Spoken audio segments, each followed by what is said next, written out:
Hello students, electric charges and field class 12th के लिए MCQ हैं। पार्ट 1 में इससे पहले मैंने एक वीडियो बनाई थी पार्ट 1, उसमें मैंने आपको इलेक्ट्रिक चार्जेस एंड फील्ड के एमसीक्यू 10 क्वेश्चन कराए थे। उससे आगे आज कंटिन्यू करते हैं, ये पार्ट 2 है। क्वेश्चन स्टार्ट करते हैं। आप क्वेश्चन रीड करके वीडियो को पॉज करके इटसेल्फ भी ट्राई करें। A point charge Q is placed at a distance d from an isolated conducting plane. Important है conducting plane. The field at a point P on the other side of the plane is directed perpendicular to the plane and away from the plane, directed perpendicular to the plane but toward the plane, directed radially away from the plane, away from the point charge, and directed radially towards the point charge. ठीक है, तो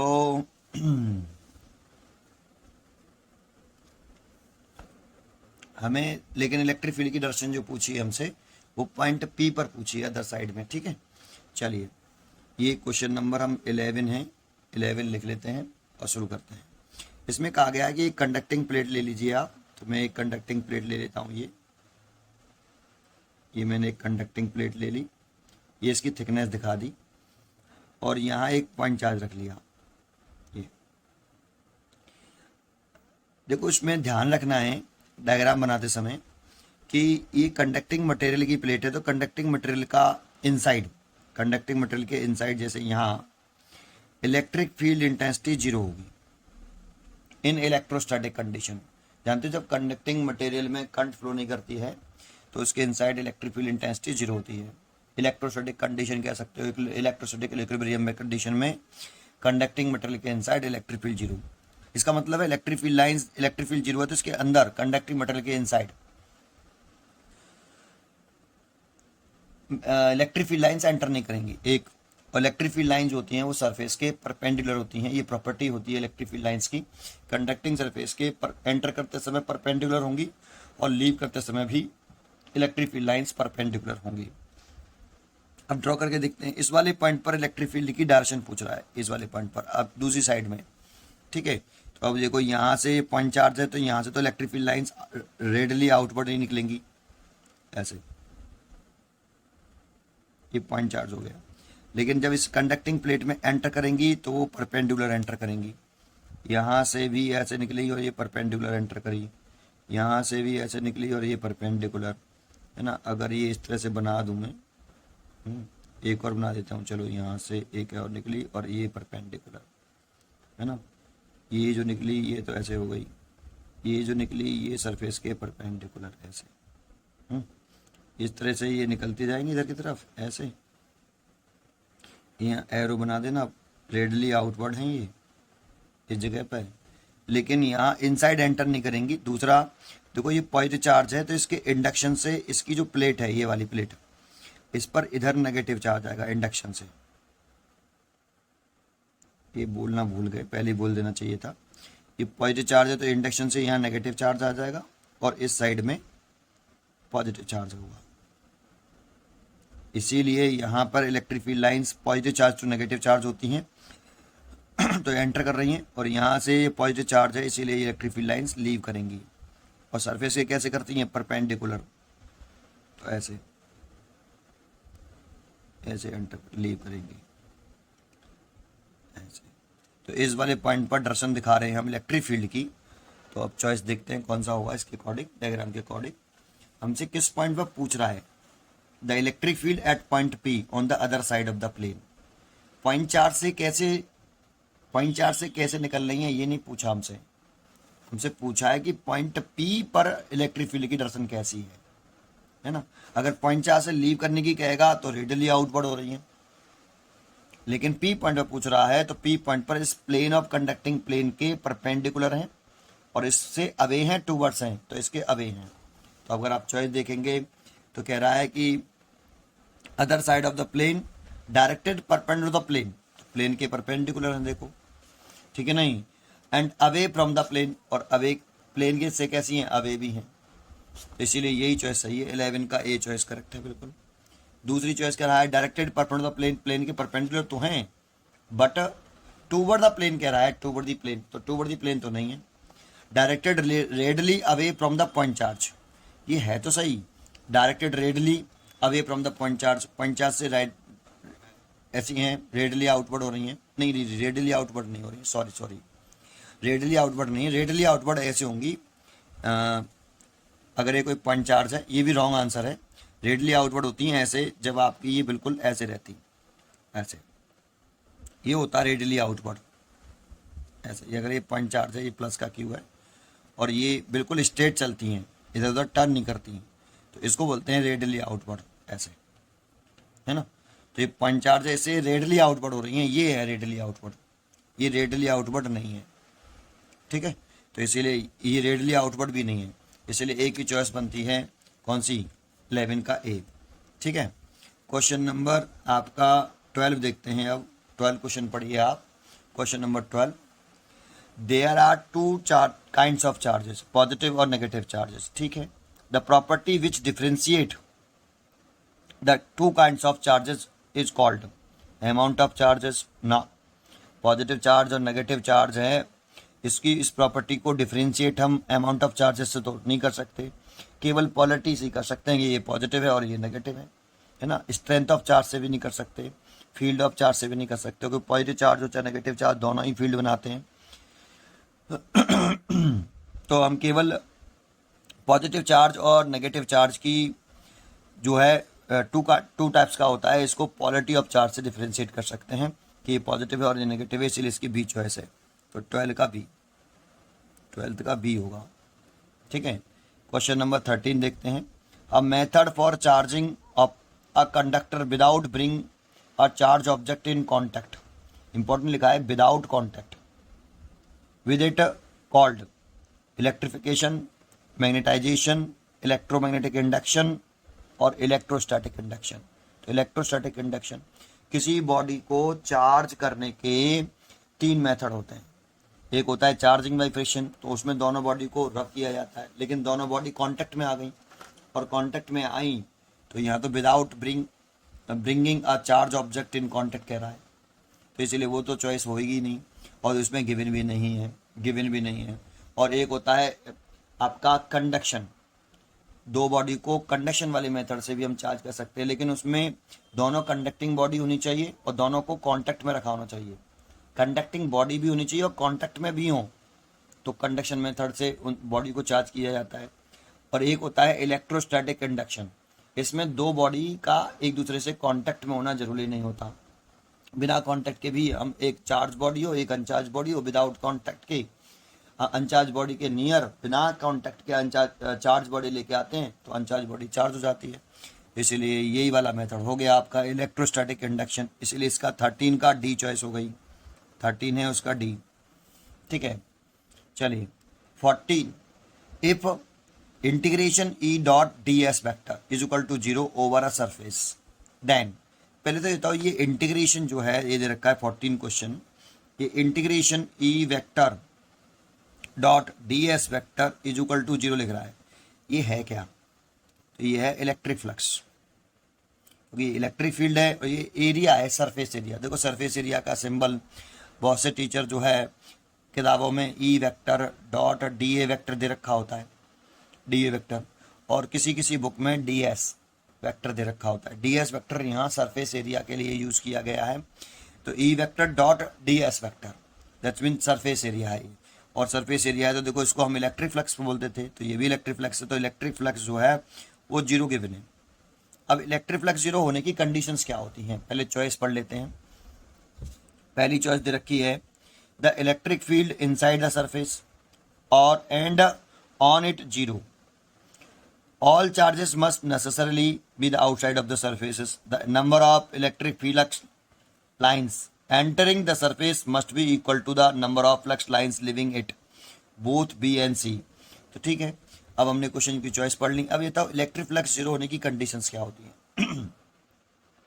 तो देखो एक electric flux 0 होने की condition ये होती है कि अगर इलेक्ट्रिक फ्लक्स कंडीशन देखें सारी, तो अगर कोई सरफेस है क्लोज सरफेस और सारा चार्ज आउटसाइड हो, इनसाइड कोई चार्ज ना हो, इनसाइड कोई चार्ज प्रेजेंट ना हो, लेकिन आउटसाइड चार्ज प्रेजेंट है, तो इस सरफेस से कितना इलेक्ट्रिक फ्लक्स पास होगा? तो according to Gauss theorem phi is equal to होता है 1/ε0 इनटू, हम लिखते हैं यहाँ net charge encloses by net charge enclose by close surface. जो क्लोज सरफेस के इनसाइड चार्ज होता है उस वाले चार्ज को देखते हैं हम यहाँ, और उस चार्ज को देखते हैं तो यहाँ क्यू इनसाइड कितना चार्ज है? 0। अगर कोई चार्ज ना हो, है ना, मैं ये कह रहा हूँ कि इलेक्ट्रिक फ्लक्स किस किस कंडीशन में 0 होगा? अगर इसके इनसाइड कोई चार्ज ना हो, तो इनसाइड कोई चार्ज नहीं है तो फाई इज इक्वल टू कितना आने वाला है? 0।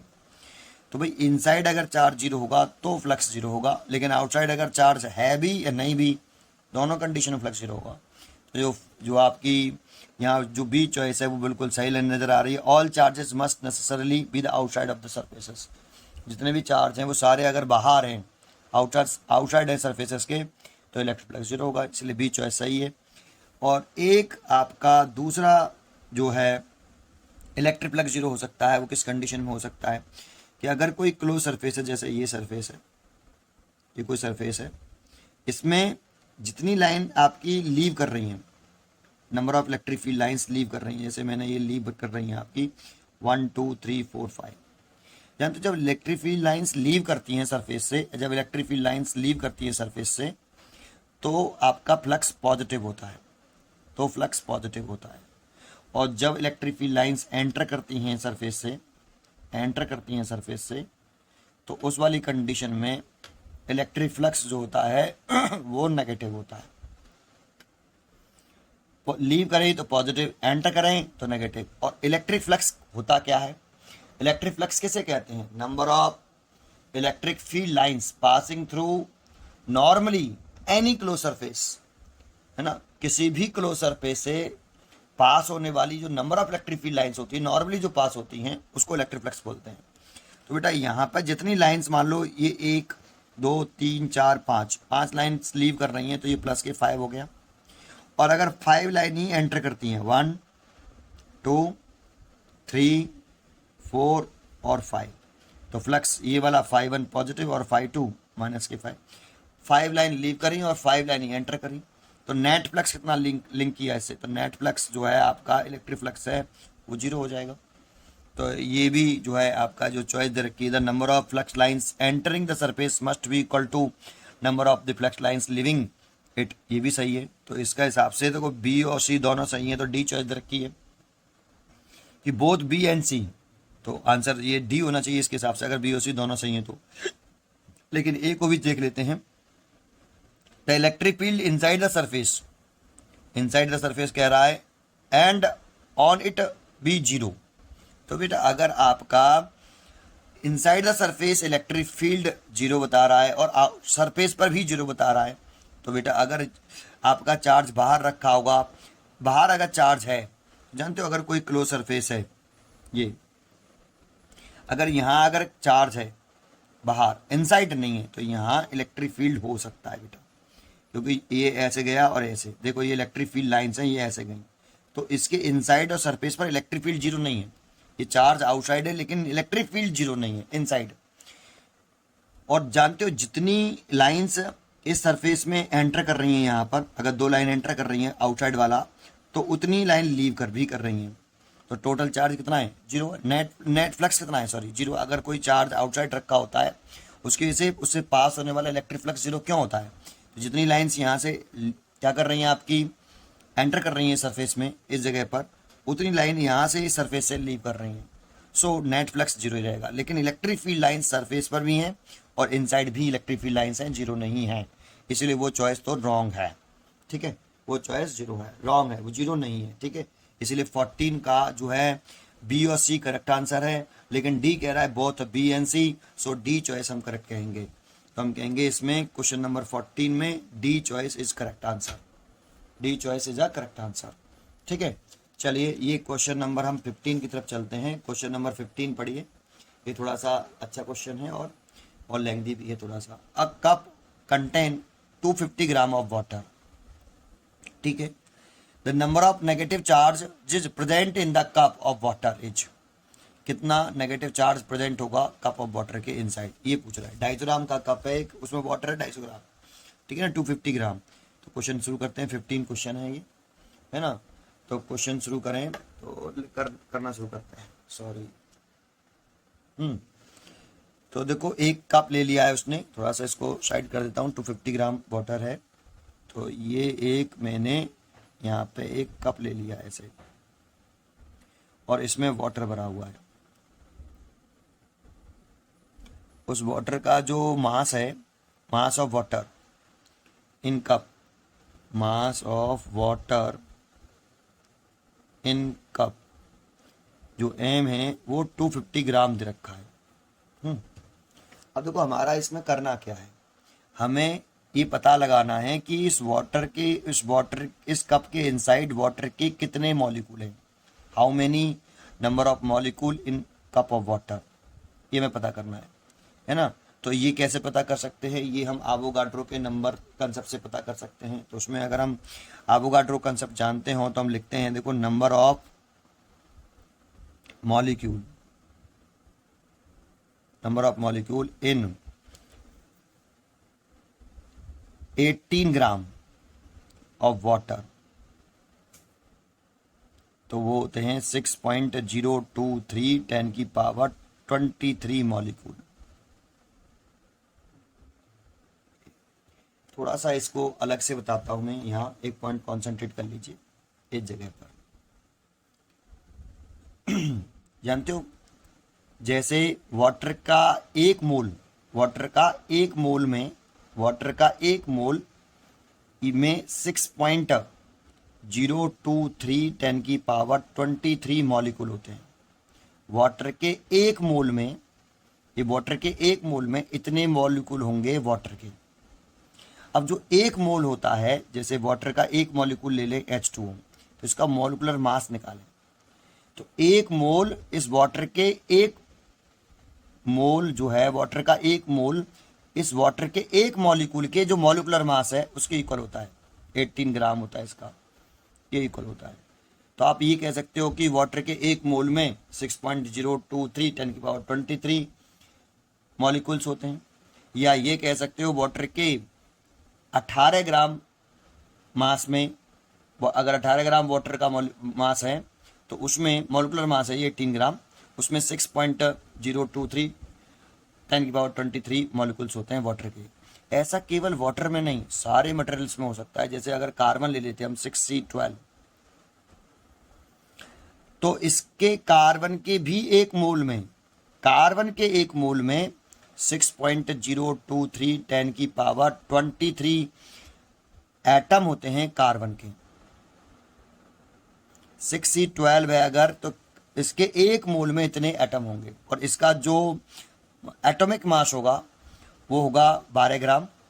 तो 12 ग्राम में भी इसका एक मोल 12 ग्राम के बराबर होगा, एक मोल 12 ग्राम के बराबर। तो 12 ग्राम में भी इतने एटम होंगे कार्बन के। ये हर मटेरियल, हर एटम में कह सकते हो आप, एक मोल, इस एटम का एक मोल इसके एटॉमिक मास के इक्वल होगा, एटॉमिक मास के इक्वल होगा, 12 ग्राम के इक्वल होगा। तो एक मोल में हमेशा इतने ही एटम या मॉलिक्यूल्स होते हैं। अगर मॉलिक्यूल है तो मॉलिक्यूल होते हैं, और एटम है तो एटम होते हैं, है ना। और जो एक मोल होता है वो उसके अगर एटम है तो एटॉमिक मास के इक्वल होता है, और एक मोल है तो वो मॉलिक्यूलर मास के इक्वल होता है। सो अब वाटर का अगर हम देखें, यहाँ पर वापस आए तो वाटर का जो 18 ग्राम लिखा है हमने, तो देखो वाटर जो होता है H2O, इसमें हाइड्रोजन के 2 हैं, तो ये देखो 1H1 होता है, तो ये 1 है, और 2 है तो ये 2 आपका यहाँ लिख लिया प्लस। ऑक्सीजन का एक ही है तो 8 और 16 लिखें, और ये लिख लें 16, तो ये 16 लिख लिया। तो कितना हो गया 18। तो ये 18 ग्राम ऐसे निकाला मैंने, जो 18 ग्राम मैंने निकाला है उस तरह से निकाला है कि H2 में 1H1 लिखा है, ये 1 हो गया, 1 है तो ये 2 एटम है, सो इसलिए 2, और 8 और 16 ऑक्सीजन का एक है तो ये 16, तो 16 लिख लिया, और एक ही है इसलिए दोनों को ऐड किया, 18 ग्राम हो गया। तो number of molecule in 80 gram of water, इतने मॉलिक्यूल्स। तो 1 ग्राम में निकाल सकते हैं हम number of molecule, number of molecule in 1 gram of water, 1 gram of water, तो हम लिख सकते हैं 6.023 इंटू 10⁻23 डिवाइडेड बाई 18 ग्राम, ऐसे। तो इतने मॉलिक्यूल आ गए भाई, मॉलिक्यूल। अब हमें चाहिए कितने मॉलिक्यूल, इसमें कितना वाटर भरा हुआ है 250 ग्राम, तो 250 ग्राम में वाटर के कितने मॉलिक्यूल्स होंगे, तो then number of molecule in 250 gram of water, तो हो जाएंगे 6.023 10⁻23 डिवाइड बाई 18 इंटू 250 मॉलिक्यूल, ठीक है। अब ये 250 ग्राम वाटर भरा हुआ है इसके अंदर, उसके अंदर इतने टोटल मॉलिक्यूल हैं। अब हमें ये पता करना पड़ेगा कि वाटर के एक मॉलिक्यूल में इतने, तो 250 ग्राम में इतने टोटल वाटर के मॉलिक्यूल हैं भाई। तो हमें ये पता करना पड़ेगा एक वाटर का जो मॉलिक्यूल है उसमें कितने इलेक्ट्रॉन हैं और कितने प्रोटॉन हैं, है ना। तो कितने इलेक्ट्रॉन, अगर हम एक वाटर का मॉलिक्यूल देखें H2O, इसमें कितने वाटर के इलेक्ट्रॉन हैं, देखो H2 है तो इसे लिखते हैं हम 1H1, तो इसमें ये Z होता है, ये एटॉमिक नंबर, और एटॉमिक नंबर है तो ये 1, इतने ही प्रोटॉन होते हैं और इतने ही इलेक्ट्रॉन मान लेते हैं हम, ऐसे। वैसे एटॉमिक नंबर प्रोटॉन होते हैं बेटा, लेकिन इलेक्ट्रॉन भी इतने ही होते हैं, एटम इलेक्ट्रिकली न्यूट्रल होता है। तो आपका इसमें एक हो गया 1H1 में, और लेकिन दो हैं ये H2, दो हैं, इसलिए दो हो गए आपके, दो प्रोटॉन हो गए, दो इलेक्ट्रॉन हो गए। ऐसे ही ऑक्सीजन की चले जाएं 8 और 16, तो ये जो लिख रहे हैं जेड, ये जेड है, एटॉमिक नंबर होता है 8, और इसमें 8 प्रोटॉन हो गए और 8 ही इलेक्ट्रॉन हो गए, तो 8 इसके हो गए, 2 इसके हो गए, तो 10 हो गए। तो total number of electron in 1 molecule, तो नंबर ऑफ इलेक्ट्रॉन्स लिख दो, number of electron in 1 molecule, 1 molecule in water, 1 molecule of water लिख दो। वाटर के एक मॉलिक्यूल में कितने इलेक्ट्रॉन हैं, 10 इलेक्ट्रॉन हैं, और 10 ही प्रोटॉन है। 10 इलेक्ट्रॉन है तो 10 प्रोटॉन भी हैं, लेकिन यहाँ हमसे किसके बारे में पूछ रहा है कि the number of negative charges present in the cup of water. तो नेगेटिव चार्ज तो इलेक्ट्रॉन पर होता है ना, तो हम ये कहेंगे नेगेटिव चार्ज की बात कर रहे हैं, सो इलेक्ट्रॉन की बात कर लेते हैं, 10 इलेक्ट्रॉन है, लेकिन एक मॉलिक्यूल पर 10 इलेक्ट्रॉन है। और वाटर के इस कप के अंदर कितने मॉलिक्यूल भरे हुए हैं, इस कप के अंदर कितने वाटर के मॉलिक्यूल हैं, इतने मॉलिक्यूल हैं, और एक मॉलिक्यूल में 10 इलेक्ट्रॉन हैं, तो इतने मॉलिक्यूल में टोटल नंबर ऑफ इलेक्ट्रॉन निकल सकते हैं पूरे कप के अंदर। हेंस लिख सकते हैं total number of electron in cup of water, तो हम लिख सकते हैं उसको 6.023 10⁻23 डिवाइडेड बाई 18 इंटू 250 इंटू 10, इतने इलेक्ट्रॉन आ गए भाई टोटल, है ना। ठीक है, लेकिन नेगेटिव चार्ज पूछा है उसने, हेंस देयरफॉर नेगेटिव चार्ज पूछा है, इलेक्ट्रॉन नहीं पूछे। तो चार्ज इज इक्वल टू कितना होता है एन ई, इतने प्रोटॉन भी होंगे उसके अंदर, कप ऑफ वाटर के अंदर इतने इलेक्ट्रॉन है, इतने ही वाटर प्रोटॉन है, तभी तो वाटर इलेक्ट्रिकली न्यूट्रल होगा। नेगेटिव चार्ज पूछ रहा है तो इसलिए यहाँ रख दें, एन की वैल्यू कितनी है 6.023 10⁻23 divide by 18 into 250 into 10 into E की वैल्यू कितनी रखते हैं 1.6 इंटू 10⁻⁻19। इतना नेगेटिव चार्ज भी होगा तो कितने इलेक्ट्रॉन है, और इतना ही पॉजिटिव चार्ज भी होगा, लेकिन हमसे पूछा केवल नेगेटिव चार्ज है तो हम कहेंगे इतना होगा। अब इसे सॉल्व कर लें, तो ये सॉल्व करने पर जो आ रहा है ये आना चाहिए 1.34 10⁻7 आ रहा है प्लस का, इतने कूलाम चार्ज आ रहा है। आप सॉल्व करिए इसको, है ना, तो आप सॉल्व करोगे तो बिल्कुल सही राइट आंसर आएगा। तो इसका जो 15 है कप ऑफ वाटर 1.34 10⁻7 कूलाम, मैं एक बार और चेक कर लेता हूँ कि आंसर यही है कि नहीं। 15 का है आपका ए, बिल्कुल ठीक, ए ही है। आप सॉल्व करके देखना, ए इतना ही आएगा, ठीक है। चलिए ये क्वेश्चन नंबर आपका 15 हो गया। आगे चलते हैं क्वेश्चन नंबर 16। तो 15 का आपका कौन सा चॉइस है? ए चॉइस है, टिक कर दी। अब क्वेश्चन नंबर 16 की तरफ चलें। तो क्वेश्चन नंबर 16 पे ध्यान दें, जरा देखें। लिख रहा है कि when the distance between the two charge particle is half the coulomb force between becomes. तो दो चार्ज पार्टिकल हैं, उनके बीच की डिस्टेंस जो है वो हाफ कर दें, आधी कर दें, तो कूलम्ब फोर्स पर क्या इफेक्ट पड़ेगा ये पूछ रहा है। सिंपल सा क्वेश्चन है ये। तो अगर ये दो चार्ज पार्टिकल हैं Q1 और Q2 और उनके बीच की सेपरेशन इनिशियली पहले R थी और लेट कर लिया कि इनके बीच में जो फोर्स है वो F है ना? नहीं गिवन है, उसने F नहीं, बस F ही लेट कर लिया। तो F is equal to 1/4 pi epsilon not Q1 Q2 over R square, ये लिख सकते हो आप। अब इन दोनों के बीच की जो सेपरेशन है Q1 Q2 के बीच की सेपरेशन आधी कर दी है, बस केवल जो सेपरेशन है वही आधी करी, तो R/2 कर दी। तो अब फोर्स कितना हो जाएगा नया फोर्स? तो F dash is equal to 1/4 pi epsilon 0 Q1 Q2 और सेपरेशन आधी कर देंगे तो R/2 का whole square, that means R²/4, 4 ऊपर पहुंच जाएगा ये। तो जो है F डैश जो होगा इसकी जगह पे आप F लिख सकते हो, ये लिख सकते हो F, और F लिखा तो 4 टाइम्स हो जाएगा F, तो 4 टाइम्स। तो हम कहेंगे 1/2 बोल रहा है, 1/4 बोल रहा है, डबल बोल रहा है, 4 टाइम्स बोल रहा है। डी चॉइस करेक्ट है। तो 16 का डी, 16 का डी, ठीक है। नहीं 17 क्वेश्चन की तरफ चलिए, 17 रीड करिए। 17 क्वेश्चन क्या है ना, उसको देखते। तो क्वेश्चन नंबर 17 देखें। तो 17 में कह रहा है आपसे, पढ़िए। Two charges are distance d apart in air, coulomb force between them is F। ठीक है, पहले इतना पढ़ लिया। डायग्राम भी बना लेते हैं कि दो चार्जेस हैं Q1 और Q2। चार्जेस के बारे में कोई जानकारी नहीं तो लेट करना पड़ेगा। उनके बीच की सेपरेशन d बता रहा है, ठीक है। और इस बीच में प्लेस्ड है मीडियम कौन सा? एयर। और फोर्स लग रहा है कितना? F। तो हम फॉर्मूला भी लगा देते हैं, 1/4 पाई एप्सिलॉन 0 और Q1 Q2 over D square. ये फर्स्ट चॉइस क्वेश्चन हो गया। फिर कह रहा है आपसे आगे, if a dielectric material of dielectric constant के प्लेस्ड बिटवीन दैम। तो केवल क्या किया है सेकंड केस में? ये तो केस फर्स्ट हो गया।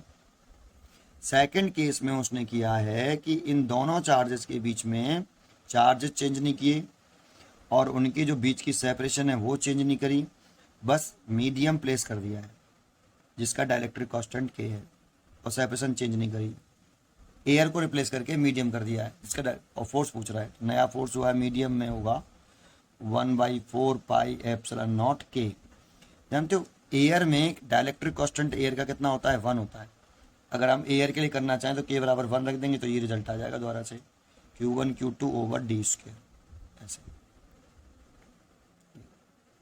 और अब आप कर लीजिए सॉल्व। ये फोर्स पूछ रहा है आपसे, तो ये वाला इसकी जगह पर आप क्या लिख सकते हो? F लिख सकते हो। तो Fm बराबर F/K। तो फोर्स K टाइम्स डिक्रीज हो गया, कितना रह गया है? डिक्रीज होके F/K। पहले F था, अब F/K है, ठीक है। तो इसलिए चॉइस होगी इसकी A। 17 का A is a correct answer, ठीक है। 17 जो है उसका जो आंसर देखिए, 17 का F/K, F स्क्वायर, ये तो F/K, ठीक है। क्वेश्चन नंबर आपका 18 हो गया। 18 देखें बेटा। 18 देखिए, लिख रहा है 2 पॉइंट चार्जेस हैं Q1 Q2 are at separation R। दो चार्जेस हैं Q1 Q2 और उनके बीच की जो सेपरेशन है वो R है। ये Q1 है और ये Q2 है और इनके बीच की सेपरेशन R है, ठीक है। The force acting between them is given by. तो इनके बीच में जो फोर्स लग रहा है वो F इज इक्वल टू बोल रहा है कि उसकी वैल्यू है K Q1 Q2 over R square. जानते हो यहाँ जो K था, जैसे यहाँ हम जो K वर्ड यूज करते हैं, ये तो डाइलेक्ट्रिक कांस्टेंट है, लेकिन देखो ये यूज कहाँ करा गया K? प्रोपोर्शनल टर्म, जब जानते हो कूलम्ब्स लॉ जब होता है A proportional to Q1 Q2 और A proportional to 1/R square होता है। जब इन दोनों को कंबाइंड करते हैं तो A proportional to Q1 Q2 over R square लिखते हैं। तो A प्रोपोर्शनल टर्म उठाए थे तो ये प्रोपोर्शनलिटी कांस्टेंट है, के डाइलेक्ट्रिक कांस्टेंट नहीं है। ये प्रोपोर्शनलिटी कांस्टेंट है, डाइलेक्ट्रिक कांस्टेंट नहीं है ना। तो इसे डाइलेक्ट्रिक कांस्टेंट मत समझना। K1 ये जो Q लिख रहा है यहाँ पे, जो K लिख रहा है, ये एक प्रोपोर्शनलिटी कांस्टेंट हो गया। ठीक है, इसी के बारे में पूछ रहा है हमसे। क्या पूछ रहा है देखो, द कांस्टेंट के डिपेंड्स अपॉन, किस पर डिपेंड करता है? चार चॉइस दे रखी हैं, only on the system of units, only on the medium between charges, both A and B, neither on A nor on B. तो वैसे इसका आंसर है मीडियम पर भी डिपेंड करता है और सिस्टम ऑफ यूनिट पर भी डिपेंड करता है, इसलिए सी चॉइस होनी चाहिए इसकी, बोथ ए एंड बी। कैसे समझते हैं? तो देखो, जब हम सिस्टम लेते हैं एस आई, तो हम लिखेंगे द वैल्यू ऑफ के, पहले लिख देता हूँ, द वैल्यू ऑफ के जो प्रोपोर्शनलिटी कांस्टेंट होता है इज डिपेंड्स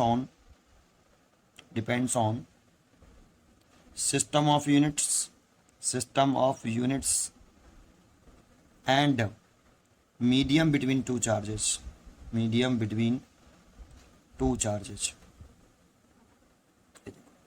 देखो मीडियम बिटवीन टू चार्जेस पर कैसे डिपेंड करता है, जैसे यहाँ पे दिख रहा है, अगर हम एयर से जैसे कोई मीडियम लेके आएंगे, अंदर कोई मीडियम लेके आएंगे, डाइलेक्ट्रिक मीडियम, तो फोर्स के टाइम्स घट जाता है ना। अगर एयर से हम कोई मीडियम लेके आते हैं तो फोर्स के टाइम्स डिक्रीज हो जाता है। तो मीडियम पे डिपेंड करता ही करता है, सिस्टम ऑफ यूनिट पे भी डिपेंड करता है। अब जैसे हम सिस्टम ऑफ यूनिट ले रहे हैं एसआई सिस्टम, है ना, और मीडियम ले रहे हैं, लेट कर लेते हैं, एंड मीडियम ले रहे हैं, जो मीडियम है हमारा वो हम एयर ही ले रहे हैं, है ना। तो जो के आता है प्रोपोर्शनलिटी टर्म, इसकी जो वैल्यू होती है 9 × 10⁹ होती है। किस सिस्टम में होती है? एसआई सिस्टम में। एसआई सिस्टम में इतनी वैल्यू है के की, और इसे लिखते हैं हम 1/4πε0, है ना। और ये तब वैल्यू होती है के की, जो प्रोपोर्शनलिटी कांस्टेंट है के, इसकी वैल्यू तब होती है जब मीडियम एयर लेते हैं और सिस्टम एसआई सिस्टम लेते हैं, तब के की वैल्यू इतनी। और के की जो यूनिट होती है वो होगी, देखो यहाँ से अगर आप के की यूनिट निकालो तो F r² हो जाएगा, Q1 Q2, तो ये हो जाएगा newton metre square over coulomb square. अब सिस्टम चेंज कर दें, मान लो अगर हम सीजे सिस्टम में वैल्यू निकालना चाहें इसकी, सीजे सिस्टम में कि के की वैल्यू कितनी आएगी, तो सीजे सिस्टम में के की वैल्यू लिखे हैं तो 9 × 10⁹, 1 न्यूटन में 10⁵ डाइन होते हैं, ऐसे 1 न्यूटन में 10⁵ डाइन, और 1 मीटर में 100 सेंटीमीटर, तो 10⁴ सेंटीमीटर स्क्वायर हो जाएगा। और 1 कूलम में 3 × 10⁹ स्टेट कूलम होता है, स्टेट कूलम, और उसका होल स्क्वायर हो रहा है। तो देखो 5 और 4 9, और 9 और 9 18, और ये स्क्वायर हो जाएगा तो 18, और यहाँ ये 9 और ये भी 9 हो जाएगा, तो ये आ जाएगा 1, काट के कैंसिल हो जाएगा साथ, तो लिख सकते हैं 9 centimetre square over state coulomb, इसका स्क्वायर। तो सीजे सिस्टम में इसकी वैल्यू 1 होती है और एसआई सिस्टम में इसकी वैल्यू इतनी होती है ना। तो ये दो फैक्टर पर डिपेंड करता है ना। तो सिस्टम से कैसे डिपेंड करता है वो मैंने आपको बताया।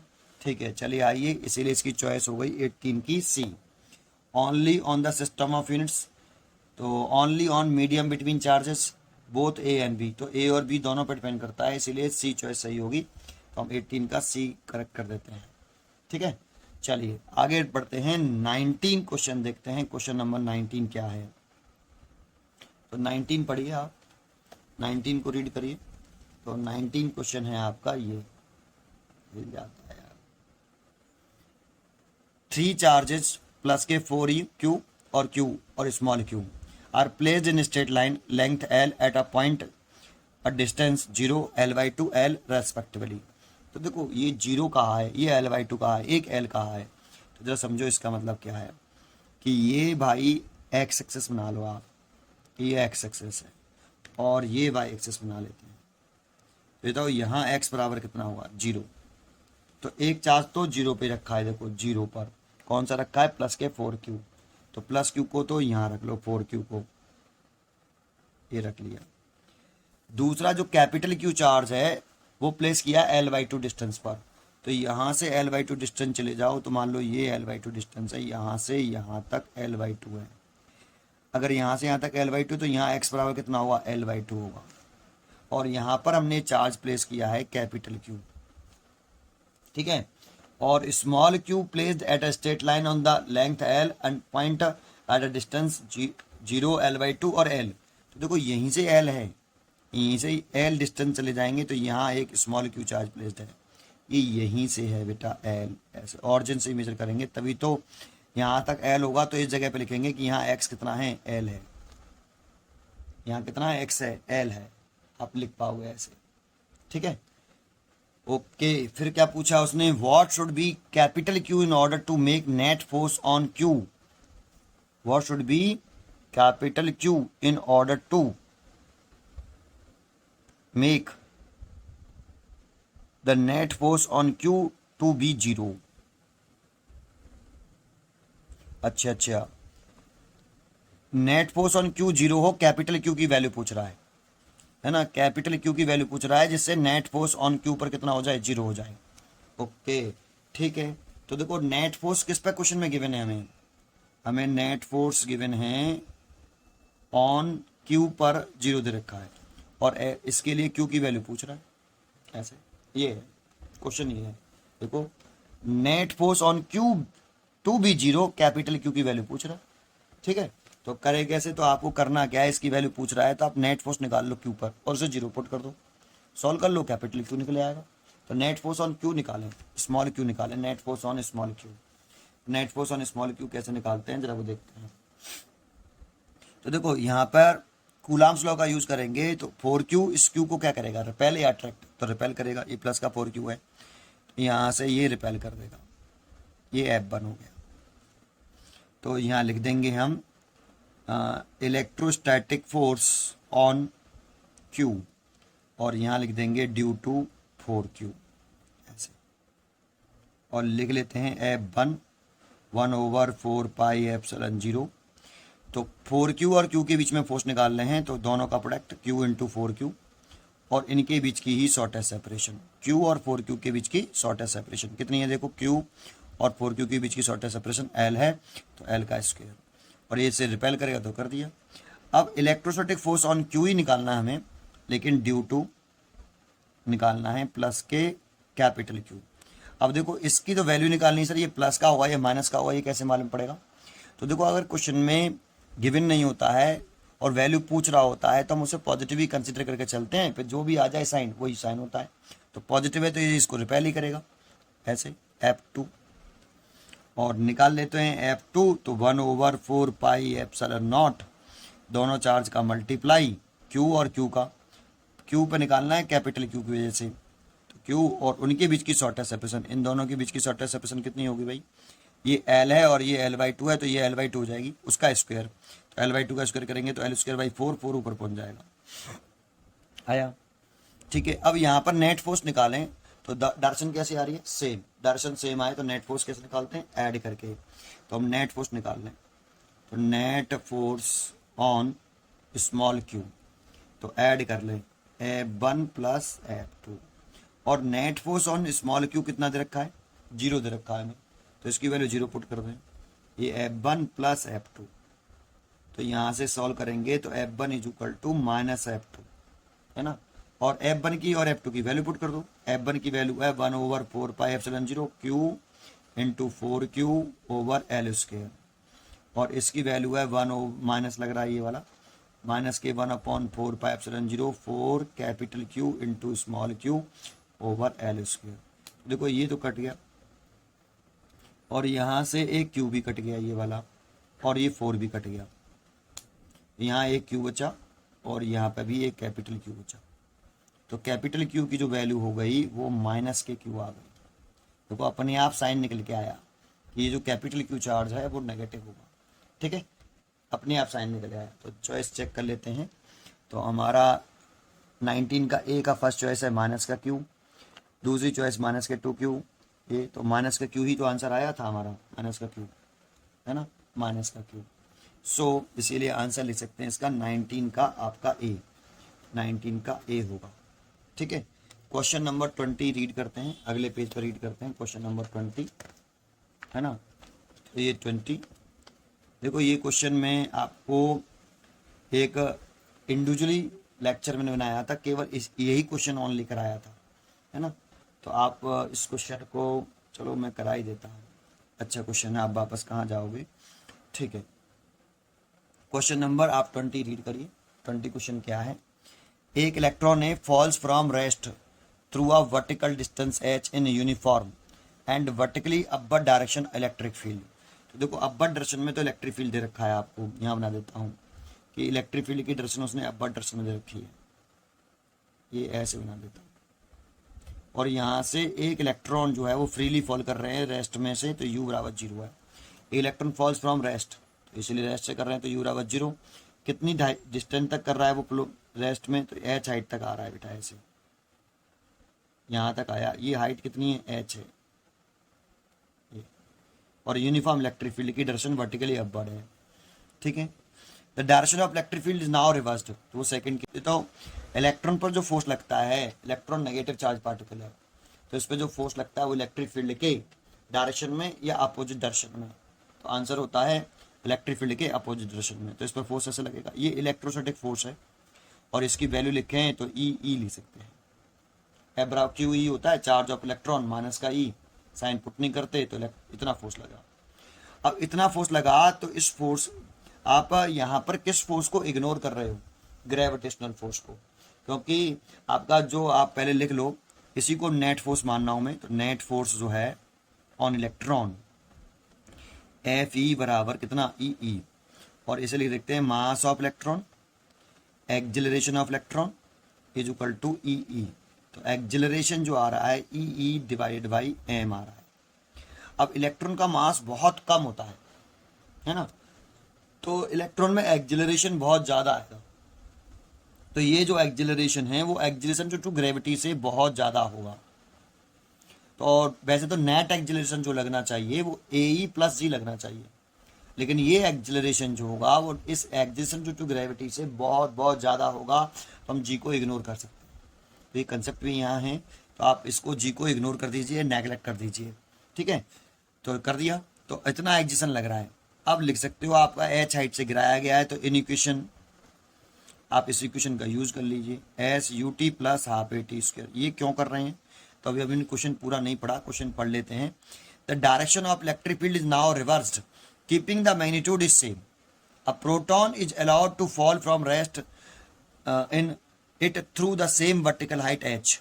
The time of fall of electron in comparison the time of fall on proton h। तो टाइम ऑफ फॉल की पूछ रहा है, इसलिए टाइम के लिए, टाइम निकालने के लिए कि यहाँ से यहाँ तक लेट किया मैंने, टाइम टी ई लगा, तो इसकी कंपेरिजन करनी है फिर प्रोटॉन वाले केस से। तो पहले टी ई निकाल लेते हैं। तो टी निकालने के लिए ये सब कर रहे हैं क्योंकि हमें एच दे रखा है और ये ऊपर से नीचे फॉल हो रहा है, तो एच की वैल्यू दे रखी है एच। इनिशियली रेस्ट में है तो 0 time T E plus half acceleration A E मैंने निकाला ही रहा, और ये टी ई का स्क्वायर। तो यहाँ से एच की जो वैल्यू आ गई तो 1/2 ए की वैल्यू पुट करें अगर हम, तो ई ओवर एम ई, और ये टी ई का स्क्वायर है ना। ये फर्स्ट इक्वेशन हो गई। अब इसमें दूसरा सेंटेंस कहा है कि the direction of electric field is now reversed. तो पहले वर्टिकली अपवर्ड डायरेक्शन में इलेक्ट्रिक फील्ड की डायरेक्शन थी, उसको रिवर्स कर दीजिए, डाउनवर्ड कर लीजिए। तो ये डाउनवर्ड कर लिया मैंने, ठीक है। ये इलेक्ट्रिक फील्ड की डाउनवर्ड, वैसे एक्चुअल में ये ऐसे करनी थी चीज, डायरेक्शन ऐसे, और यहाँ इलेक्ट्रॉन फिर ऐसे फॉल होता नीचे की तरफ, लेकिन अब कॉपी पर बना के दिखाएंगे तो ऐसे कर लें, ठीक है। नहीं, वर्टिकली डाउनवर्ड का मतलब वैसे तो ऐसे होता है कि नीचे की तरफ है, पर ऐसे डायग्राम बना लेना। ये प्रोटॉन है आपका, और इसको भी डायरेक्शन रिवर्स कर दिया, लेकिन इलेक्ट्रिक फील्ड का जो मैग्नीट्यूड है ना वो सेम है, keeping the magnitude is same. A proton allowed to fall from rest through it same vertical height भी सेम तरह की है, और रेस्ट में छोड़ रहा है उसको भी। फिर time of fall of electron in comparison to the time fall of the proton.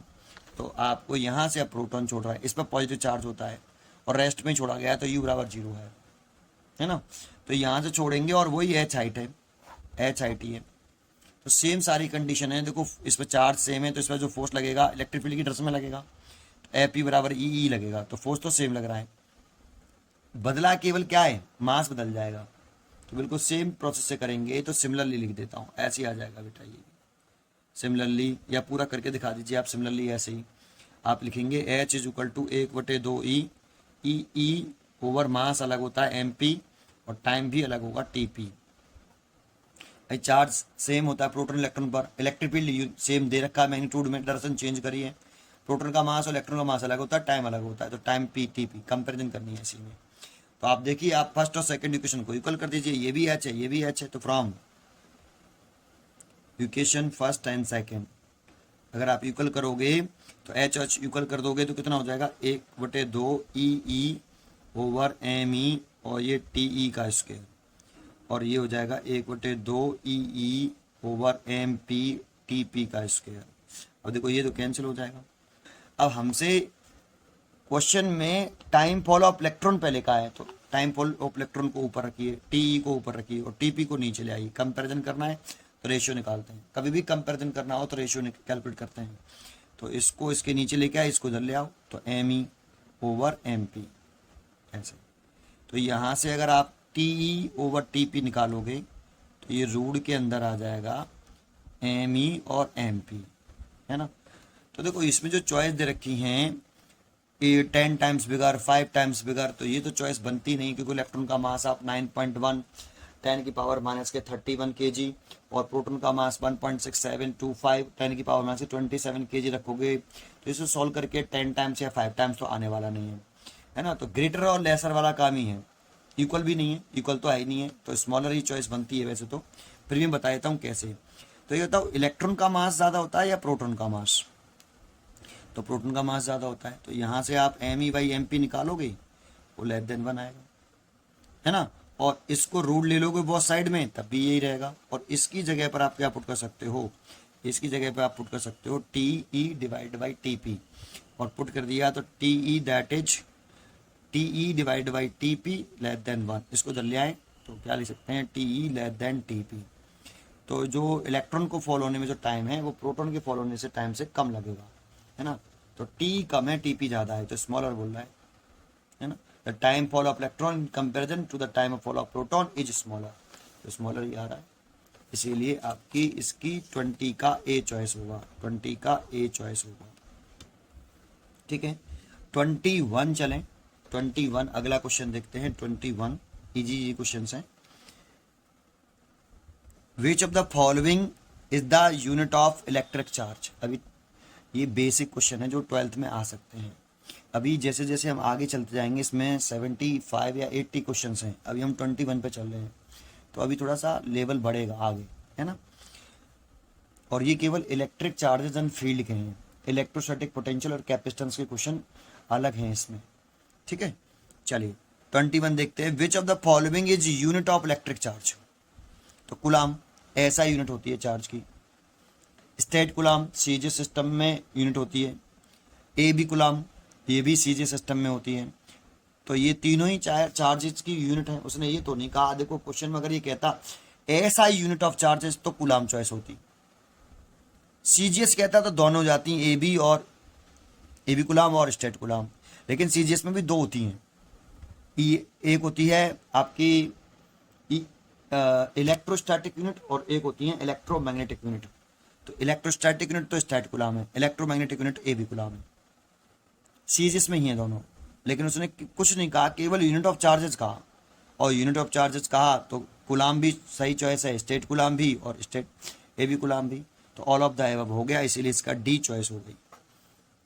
इस बात का ही ध्यान रखना होता है ऐसे क्वेश्चनों में जब आता है ना, तो उसने अगर यहाँ वर्ड यूज़ किया होता ऐसा ही यूनिट बताइए, तो ये चार और ऑल ऑफ द एबव नहीं लिखेंगे, ऐसा यूनिट केवल कुलाम। तो इस पर ध्यान रखिए आप, अच्छी तरह से पूछा क्या है उसको अच्छी तरह से रीड करिए। 22 क्वेश्चन नंबर 22 देखते हैं। क्वेश्चन नंबर 22 क्या कह रहा है, a body is positively charge it has. देखो अगर किसी बॉडी न्यूट्रल बॉडी है तो उसमें जितने फ्री इलेक्ट्रॉन्स हैं उतना ही पॉजिटिव चार्ज है, टोटल चार्ज 0 है, कैंसिल होके नेट चार्ज 0 होता है। अगर इसको अब है आपको इसको पॉजिटिवली चार्ज करना है तो इसमें से इलेक्ट्रॉन आपको रिमूव करने पड़ेंगे, इलेक्ट्रॉन बाहर निकालोगे तो इलेक्ट्रॉनों की इसके अंदर डेफिशिएंसी हो जाएगी और बॉडी पॉजिटिवली चार्ज हो जाएगी। और अगर इसे नेगेटिवली चार्ज करना है तो इसमें एडिशनल इलेक्ट्रॉन देने पड़ेंगे, इलेक्ट्रॉनों की एक्सेस हो जाएगी और बॉडी नेगेटिवली चार्ज हो जाएगी। तो चाहे बॉडी पॉजिटिवली चार्ज करो चाहे बॉडी नेगेटिवली चार्ज करो, दोनों के लिए रेस्पॉन्सिबल फ्री इलेक्ट्रॉन्स ही होता है ना। तो जो कॉज होता है चार्ज होने का वो transfer of electron from one body to another body. तो यहाँ इलेक्ट्रॉनों की डेफिशिएंसी होगी तब बॉडी पॉजिटिवली चार्ज होगी। तो excess of positron no, excess of electron, deficiency of electron, तो सी चॉइस है इसकी, 22 की सी। चलें 23 देखते हैं। A proton is at rest has a charge E. अगर एक रेस्ट में, ये प्रोटॉन है, ये रेस्ट में है और उस पर चार्ज ई है, ठीक है। फिर कह रहा है when it move with high speed it charge. अगर ये प्रोटॉन हाई स्पीड से मूव करने लगे, पहले तो ये रेस्ट में था, अब ये प्रोटॉन जो है, ये वाला जो प्रोटॉन है, ये अब क्या करने लगा, हाई स्पीड से मूव करने लगा। ये जो प्रोटॉन है वो हाई स्पीड से मूव करने लगा, तो ये हाई स्पीड से मूव कर रहा है प्रोटॉन, आपका हाई स्पीड से मूव कर रहा है, तो चार्ज कितना हो जाएगा। तो आपने एक प्रॉपर्टी पढ़ी होगी, रिलेटिविस्टिक इन्वेनियंस ऑफ चार्ज, और ये प्रॉपर्टी कहती है चार्ज की कि जो चार्ज है वो वेलोसिटी से इंडिपेंडेंट होता है। तो charge is independent of motion. So charge rest में हो चाहे मोशन में हो, चार्ज जो है मोशन से इंडिपेंडेंट होता है, तो कितना चार्ज ही रहेगा, ई रहेगा। इसीलिए इसकी चॉइस जो है ई ही होगी, 23 का सी। इसीलिए 23 का यहाँ सी चॉइस है, करेक्ट हो गई। आगे चलते हैं 24। 24 कह रहा है टू चार्जेस हैं,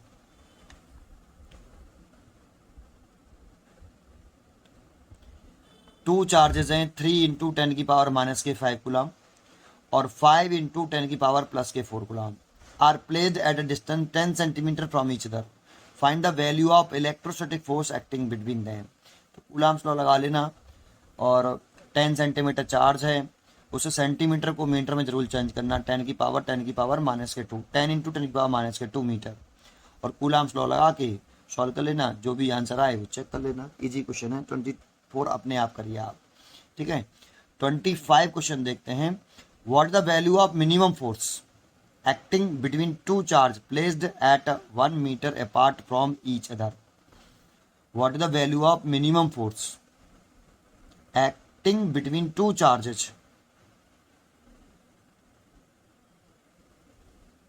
what is the minimum force acting between two charges placed at 1 meter apart from each other।